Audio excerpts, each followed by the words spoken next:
Good morning everybody. आज हम लोग ऑप्टिक्स का लेक्चर नंबर 22 पढ़ेंगे और आज के लेक्चर में हम लोग मिनिमम डेविएशन के बारे में बात करेंगे। प्रिज्म के अंदर मिनिमम डेविएशन का क्या फॉर्मूला होता है। मिनिमम डेविएशन, इसको हिंदी में कहा गया न्यूनतम विचलन।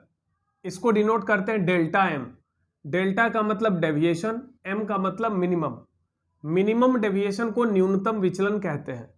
ये एबीसी एक प्रिज्म है, ये इंसिडेंट रे है और ये इमरजेंट रे है, आपतित किरण निर्गत किरण। और इस डेल्टा को कहते हैं एंगल ऑफ डेविएशन। डेल्टा का वैल्यू क्या मिला था, I1 प्लस I2 माइनस है। I1 हो गया एंगल ऑफ इंसिडेंस यानी आपतन कोण, और I2 हो गया एंगल ऑफ इमरजेंस यानी निर्गत कोण। आपतन कोण I1, निर्गत कोण I2। डेल्टा का फॉर्मूला हो गया I1 प्लस I2 माइनस ए, और ए को कहते हैं एंगल ऑफ प्रिज्म यानी प्रिज्म कोण। R1 प्लस R2 का सम ए के बराबर होता है। R1 plus R2 equal to ए होता है। यह दोनों इक्वेशन हम लोगों ने लेक्चर नंबर 21 यानी पिछले लेक्चर में यह दोनों इक्वेशन हमने डिराइव किया था। आज हम लोग पढ़ेंगे मिनिमम डेविएशन। ध्यान से देखिए इक्वेशन 2 को। यह पहला इक्वेशन है, यह दूसरा इक्वेशन है। पहला इक्वेशन कह रहा है कि R1 और R2 का योगफल ए के बराबर होता है, हमेशा होता है।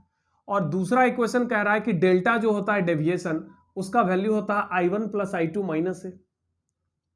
इसका मतलब डेल्टा का मान I1 पर निर्भर कर रहा है। ये जो एंगल ऑफ डेविएशन है डेल्टा, ये किस पे डिपेंड करता है, I1 पे। Delta depends on I1। Delta किस पे डिपेंड करता है, I1 पे। डेल्टा का मान I1 पे निर्भर करता है। अगर हम I1 को चेंज करते जाएंगे तो डेल्टा का मान क्या होगा, चेंज होगा। तो हम I1 और डेल्टा के बीच एक ग्राफ प्लॉट करते हैं। हमने y एक्सिस पर किसका वैल्यू ले लिया, डेल्टा, और x एक्सिस पर किसका वैल्यू ले लिया, I1। जब I1 का वैल्यू 0 डिग्री था, फिर I1 के वैल्यू को हमने बढ़ाया, 10 डिग्री किया, 20 डिग्री किया, 30 डिग्री किया, ऐसे करके बढ़ाते गए। और इधर डेल्टा का वैल्यू है, x एक्सिस पर हमने I1 का मान लिया, y एक्सिस पर डेल्टा का मान। जैसे I1 का वैल्यू बदलते जाएगा, डेल्टा का भी मान बदलेगा, क्योंकि डेल्टा का मान किस पर निर्भर कर रहा, I1 पे। डेल्टा का वैल्यू किस पर निर्भर कर रहा, I1 पे। Delta depends on I1। तो अगर दोनों के बीच ग्राफ खींचा जाए तो इस ग्राफ से समझ में आ रहा है कि जब I1 0 डिग्री था तो डेल्टा का कुछ वैल्यू था, उसके बाद I1 10 डिग्री हुआ तो डेल्टा का वैल्यू घट गया।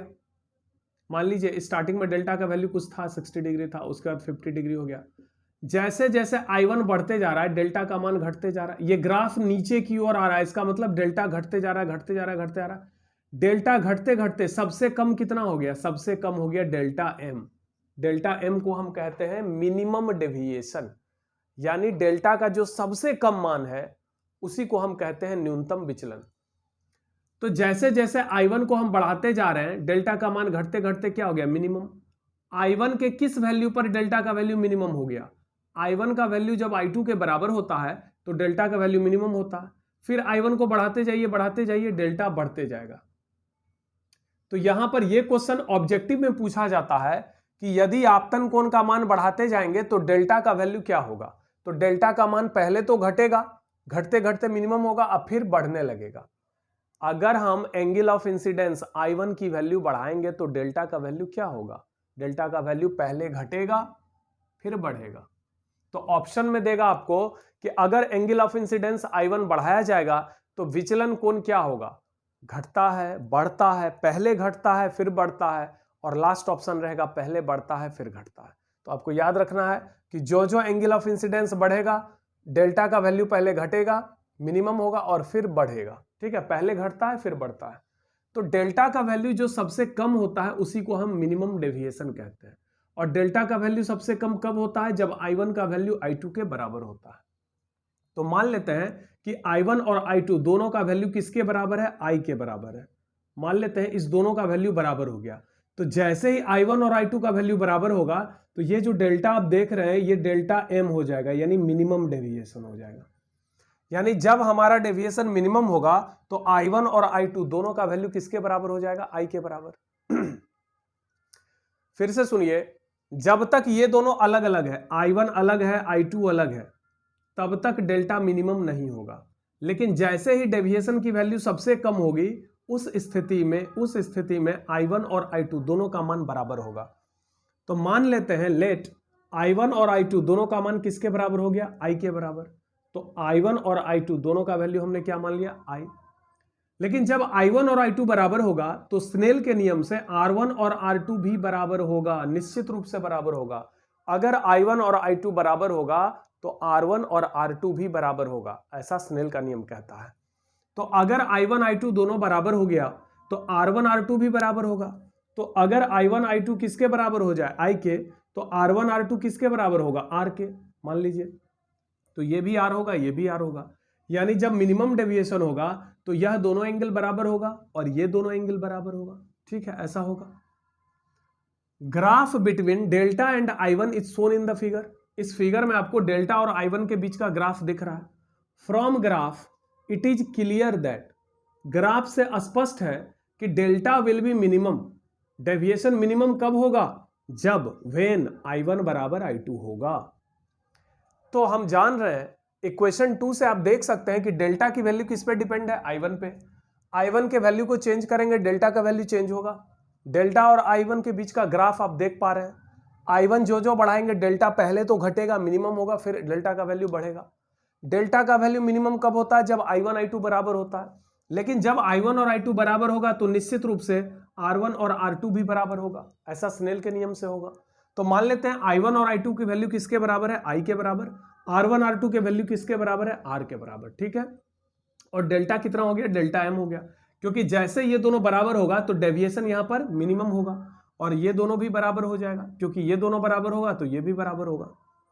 फ्रॉम इक्वेशन 2, अब चले आइए इक्वेशन 2 से। डेल्टा का वैल्यू कितना हो गया, डेल्टा M। यहां पर देखिए डेविएशन की वैल्यू मिनिमम हो गई, डेल्टा M हो गई। I1 का वैल्यू कितना है, I, प्लस I2 का वैल्यू I माइनस A। तो इक्वेशन 2 से हमको क्या मिल गया, मिनिमम डेविएशन का वैल्यू मिल गया I plus I, 2I minus A। तो ये मिनिमम डेविएशन का फॉर्मूला निकल गया। अब यहां से इस माइनस A को उठा के इधर कर दो तो प्लस A, तो क्या हो गया, A plus delta M by 2, ये I का वैल्यू मिल गया। माइनस A को इधर ले आओ, A प्लस डेल्टा M और 2 से डिवाइड कर दो तो I का वैल्यू मिल गया A plus delta M by 2। Equation 1 से देखिए, फ्रॉम इक्वेशन 1 R1 का वैल्यू कितना है, R के बराबर, और R2 का वैल्यू कितना है, R के बराबर। तो R plus R equal to A, 2R बराबर है, R की वैल्यू कितनी हो गई, A बाई 2। यानी I का वैल्यू कितना हो गया, A plus delta M by 2। R का वैल्यू कितना हो गया, A बाई 2।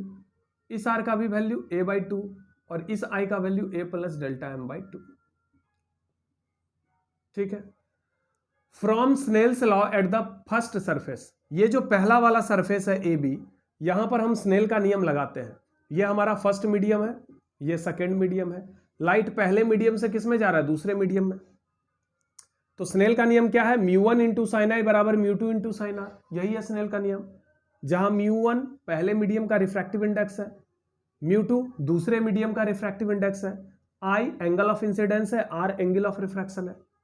तो पहले सतह पर लाइट का रिफ्रैक्शन हो रहा है, तो यहां पहला मीडियम ये है एयर, इसका रिफ्रैक्टिव इंडेक्स कितना होगा 1, और दूसरा वाला मीडियम क्या है, ग्लास, इसका रिफ्रैक्टिव इंडेक्स हम मान लेते हैं म्यू, क्योंकि ग्लास भी कई टाइप का होता है।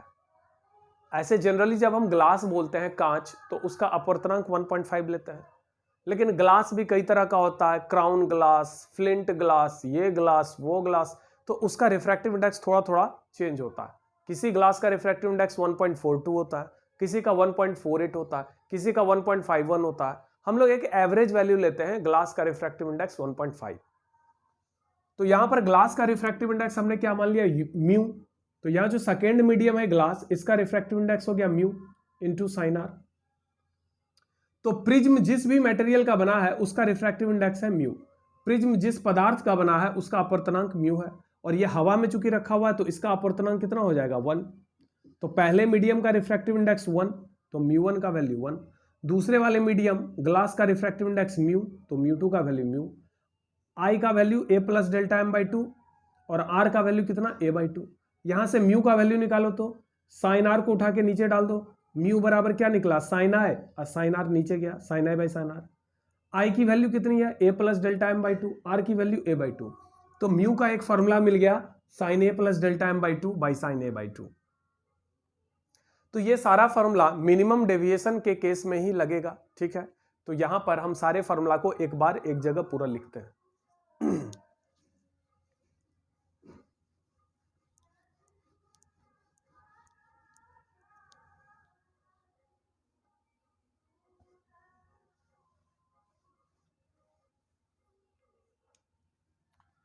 पहला फॉर्मूला क्या था, R1 प्लस R2 बराबर A, याद रखेंगे। सेकेंड फॉर्मूला क्या था, डेल्टा बराबर I1 plus I2 minus A, ये दोनों जनरल फॉर्मूला है। अब देखिए मिनिमम डेविएशन में कौन कौन सा फॉर्मूला लगता है। मिनिमम डेविएशन, न्यूनतम विचलन। मिनिमम डेविएशन कब होता है, तो मिनिमम डेविएशन तब होता है जब I1 का वैल्यू I2 के बराबर हो जाए और R1 का वैल्यू R2 के बराबर हो जाए। जब I1 किसके बराबर हो जाए, I2 के, और R1 किसके बराबर हो जाए, R2 के, तो मिनिमम डेविएशन होता है। मिनिमम डेविएशन का फॉर्मूला क्या होता है, तीसरा फॉर्मूला मिनिमम डेविएशन, यहां से देखिए I plus I, 2I minus A। चौथा I का फॉर्मूला होता है A plus delta M by 2, R का फॉर्मूला होता है A by 2, and last mu का फॉर्मूला होता है sine I by sine R। I का फॉर्मूला निकला A plus delta M by 2 और बाई साइन R का वैल्यू हो गया A बाई 2। ये जो लास्ट का 4 फॉर्मूला है, ये फॉर्मूला तब लगेगा जब मिनिमम डेविएशन होगा। जब मिनिमम डेविएशन होगा तभी ये 4 फॉर्मूला काम करेगा। बाकी ये दोनों फॉर्मूला हमेशा काम करेगा, चाहे मिनिमम डेविएशन हो या ना हो। ये दोनों फार्मूला जनरल फार्मूला, ये हमेशा काम करेगा चाहे कोई भी डेविएशन हो। लेकिन ये चारों फार्मूला तभी काम करेगा जब मिनिमम डेविएशन हो। डेविएशन मिनिमम तब होता है जब I1 I2 के बराबर होता है और R1 R2 के बराबर होता है। I1 I2 को हमने I के बराबर मान लिया, R1 R2 को हमने R के बराबर मान लिया। ठीक है, चलिए कुछ स्पेशल केस देख लेते हैं।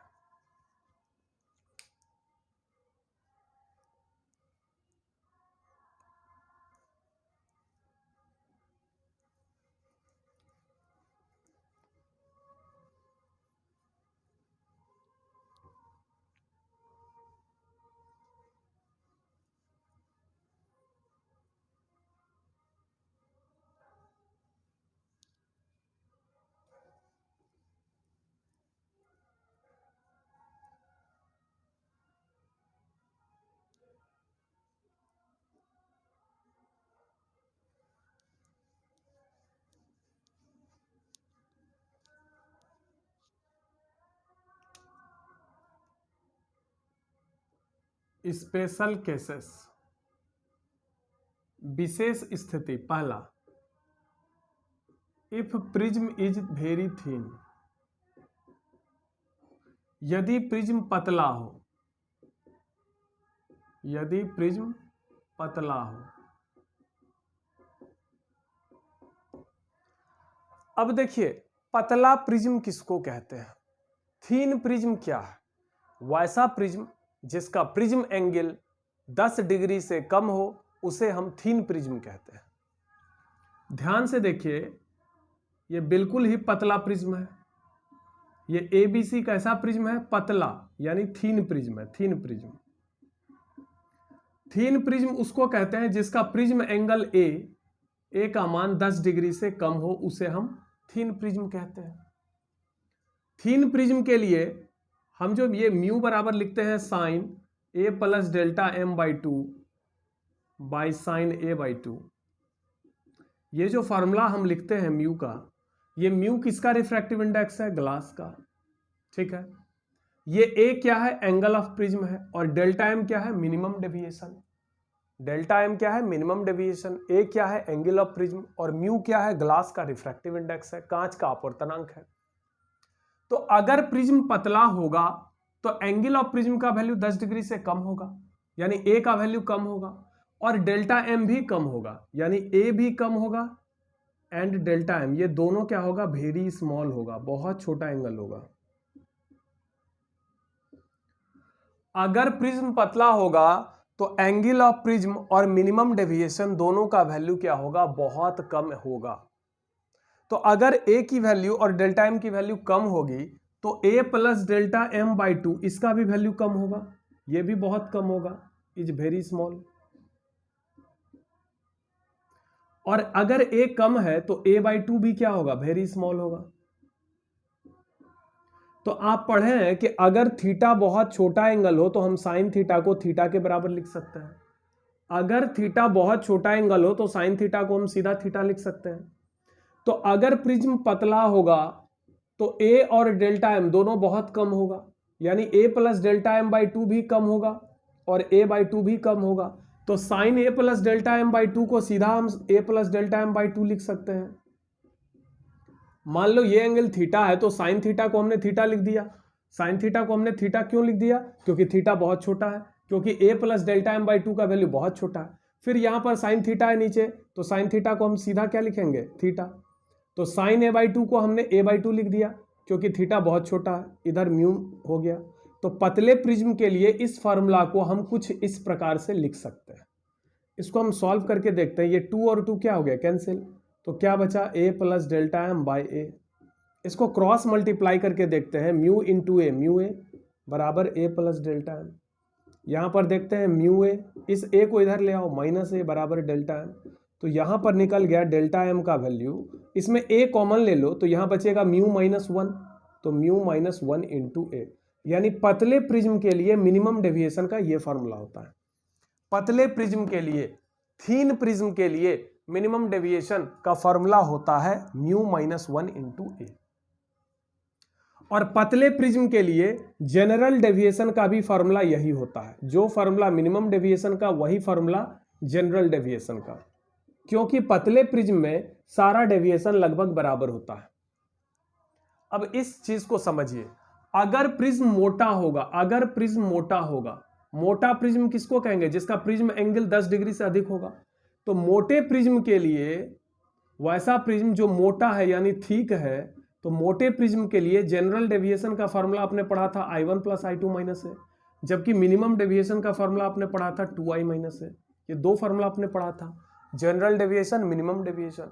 लेकिन पतले प्रिज्म के लिए जनरल डेविएशन, मिनिमम डेविएशन ये सब बराबर होता है और इसका फॉर्मूला होता है म्यू माइनस 1 इंटू ए।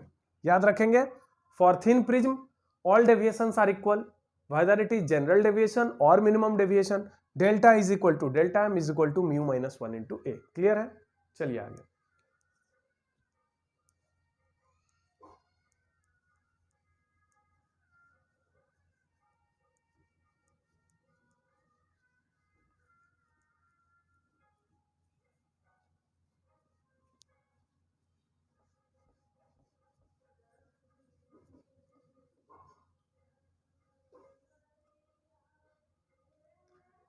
सेकेंड स्पेशल केस है, यदि प्रिज्म समबाहु यानी इक्विलैटरल या समद्विबाहु हो, समद्विबाहु यानी आइसोसेलस।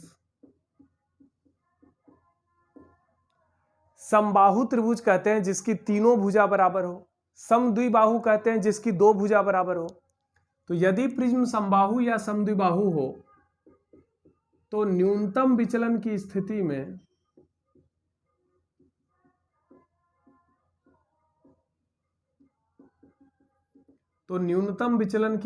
में प्रिज्म के अंदर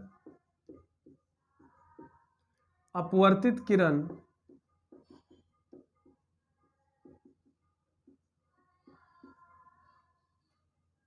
QR इसके आधार BC के समांतर होगी, इसके आधार BC के समांतर होगी।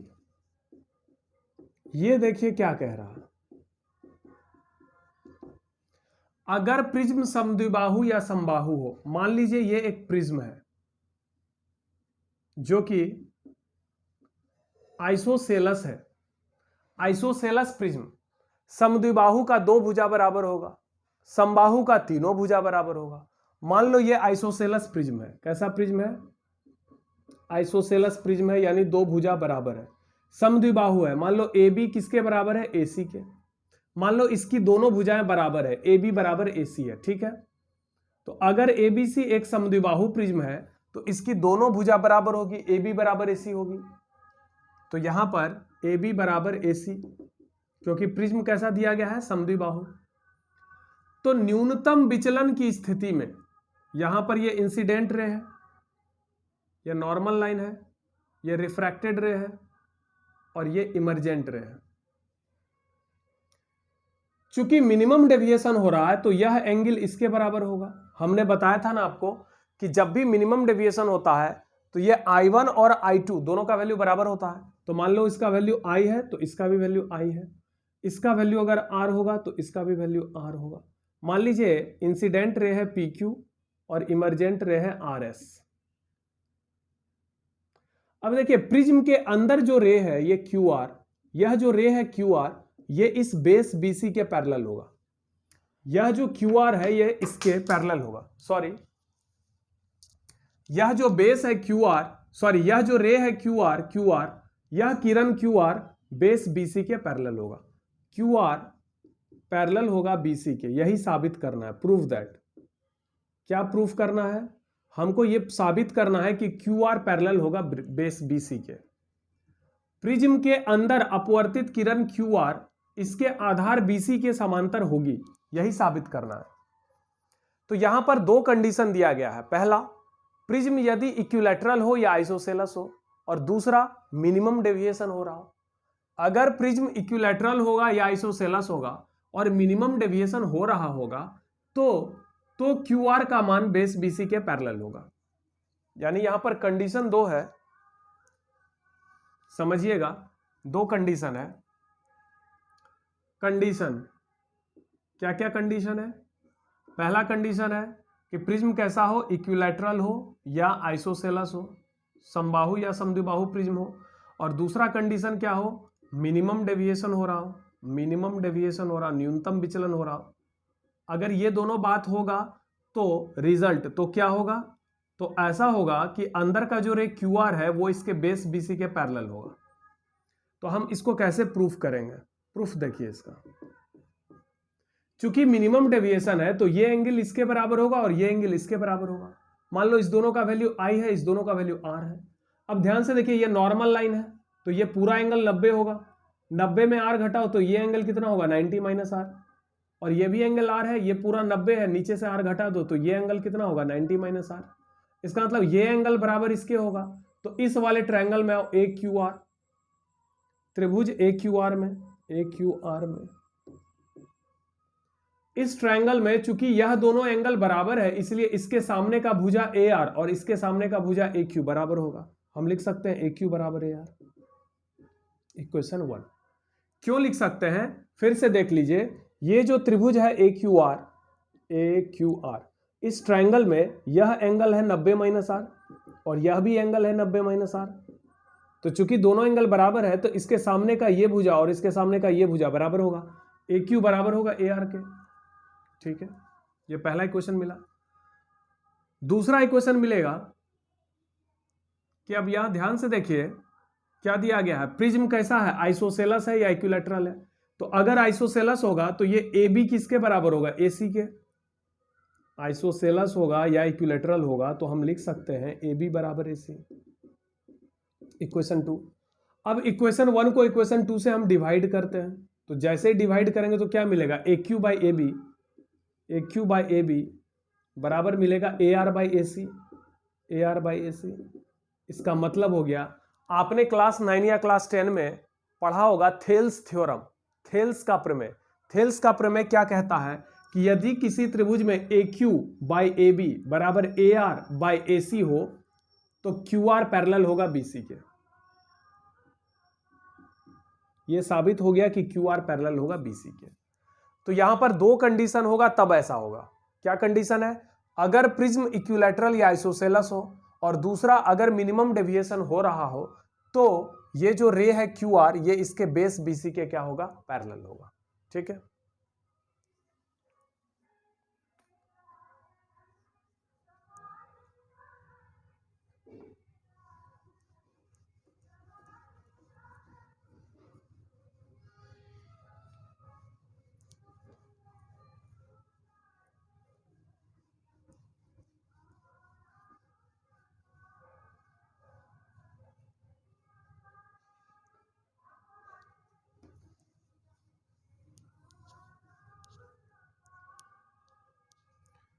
सम न्यूमेरिकल्स। अब हम लोग प्रिज्म पर आधारित कुछ न्यूमेरिकल्स देखेंगे। पहला क्वेश्चन है,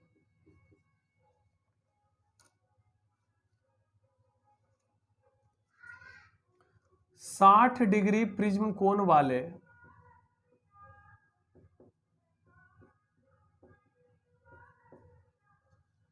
किसी प्रिज्म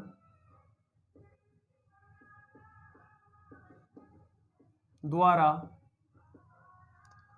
उत्पन्न न्यूनतम विचलन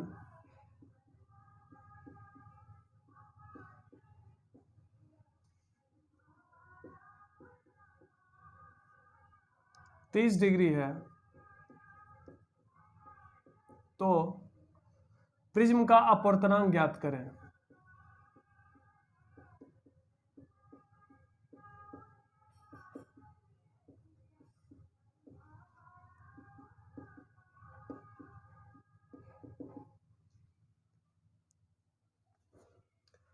देखिए क्वेश्चन क्या कह रहा है। क्वेश्चन कह रहा है कि एक प्रिज्म है, मान लो प्रिज्म है एबीसी, इसका प्रिज्म कोण दिया गया है, यानी एंगल ए का वैल्यू 60 डिग्री दिया गया है, और न्यूनतम विचलन यानी मिनिमम डेविएशन कितना है 30 डिग्री। कह रहा प्रिज्म का रिफ्रैक्टिव इंडेक्स ज्ञात करें, यानी म्यू ज्ञात करें। तो प्रिज्म का अपवर्तनांक म्यू को निकालने का फॉर्मूला है sine A plus delta M by two by sine A by two, यही फॉर्मूला है म्यू को निकालने का। तो साइन ए का वैल्यू हम ले लेते हैं 60 डिग्री, डेल्टा एम का value 30 degree by two by sine A by two, A का मतलब 60 डिग्री बाई टू। तो यहां कितना हो गया साइन 60 प्लस 30 90, 90 बाई टू कितना हो गया 45 बाई साइन 60 बाई टू कितना हो गया 30। अब साइन 45 का value 1 by root two, sine 30 का वैल्यू 1 बाई टू। इसको सॉल्व करेंगे तो 2 बाई रूट टू हो जाएगा, सॉल्व करिएगा तो रूट टू आएगा, यानी 1.414। तो यही हो गया प्रिज्म का रिफ्रैक्टिव इंडेक्स। चूंकि प्रिज्म ग्लास का बना हुआ होता है तो इसका अपवर्तनांक लगभग 1.5 के आसपास होगा। तो यहां पर रिफ्रैक्टिव इंडेक्स कितना आ रहा है 1.4 के आसपास, ये लगभग कितना हो गया 1.4। तो यही हो गया प्रिज्म का रिफ्रैक्टिव इंडेक्स। काफी आसान क्वेश्चन है, इस तरह का क्वेश्चन एग्जाम में आ सकता है, इसको देख लीजिए।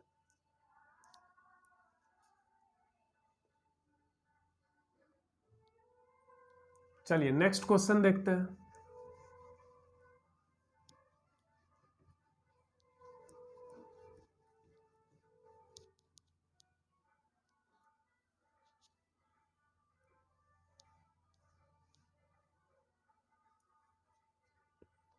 क्वेश्चन नंबर 2 है,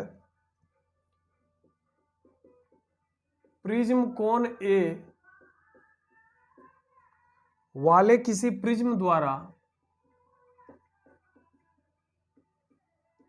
प्रिज्म कोण ए वाले किसी प्रिज्म द्वारा उत्पन्न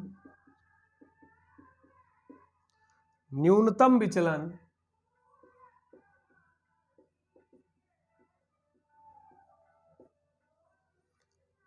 180 डिग्री माइनस 2a है। प्रिज्म का अपवर्तनांक ज्ञात करें।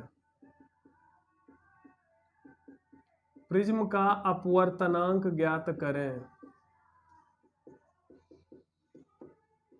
काफी आसान क्वेश्चन है, जरा देखिए क्या कर रहा है ये क्वेश्चन।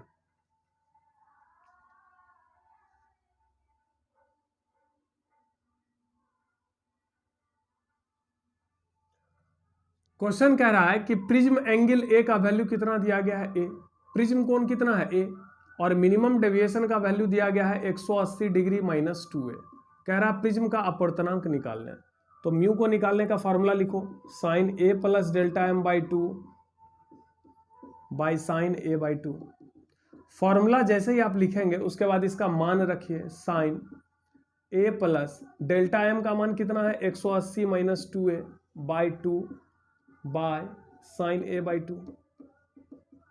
अब इसको हम सॉल्व करेंगे, sine 180 A minus 2a minus A by two by sine A by to.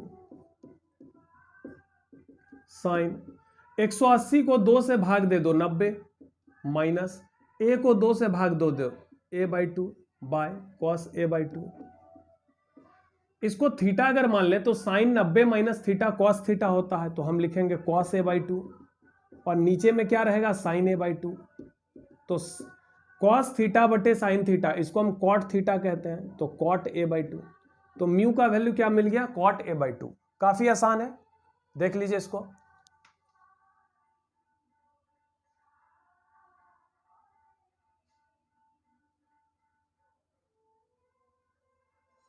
चलिए तीसरा क्वेश्चन देख लेते हैं। तीसरा प्रश्न क्या है,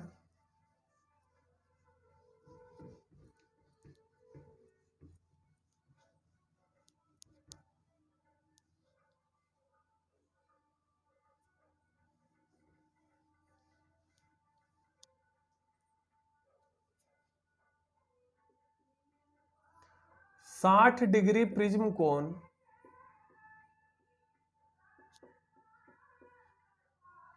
तथा 1.3 अपवर्तनांक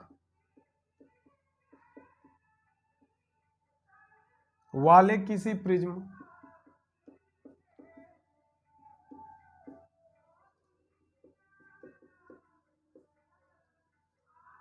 द्वारा उत्पन्न न्यूनतम विचलन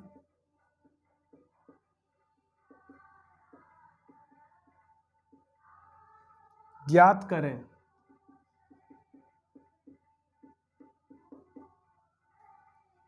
दिया है गिवन साइन 40.6 डिग्री, इसका मान दिया गया है 0.65।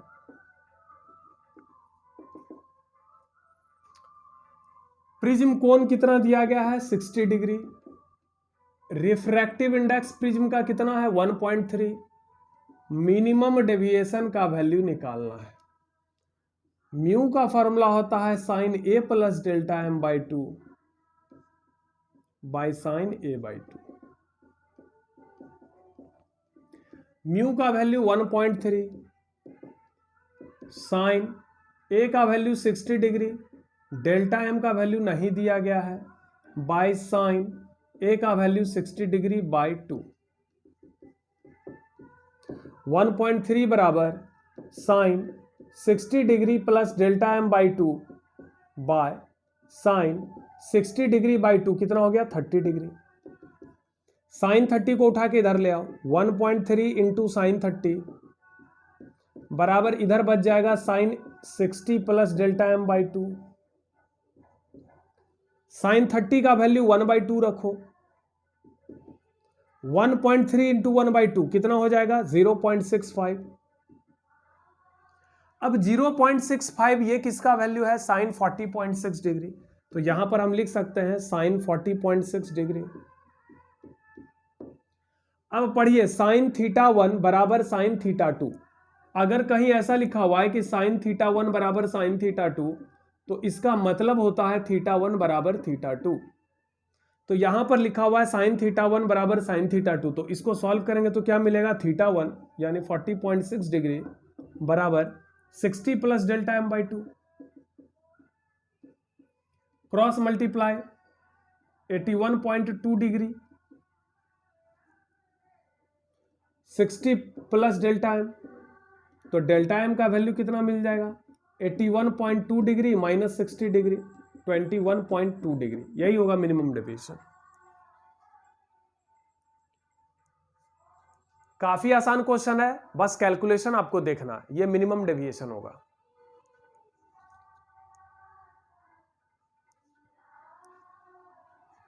चलिए नेक्स्ट क्वेश्चन देख लेते हैं। क्वेश्चन नंबर 4 और ये लास्ट क्वेश्चन है।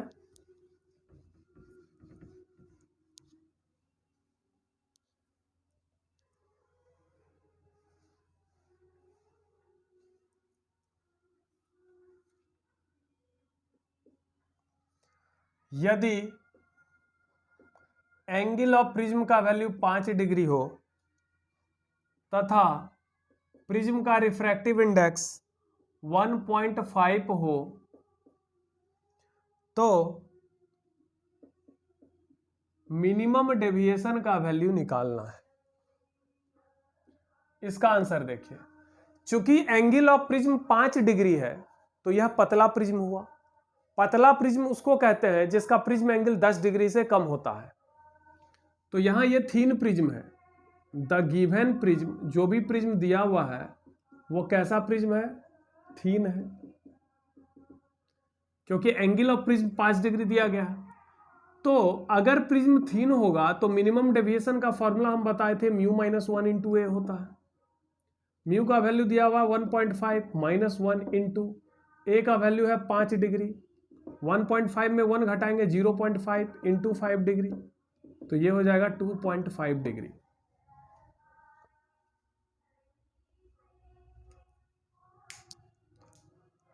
तो चलिए बच्चों, ये लेक्चर यहीं पे खत्म हुआ।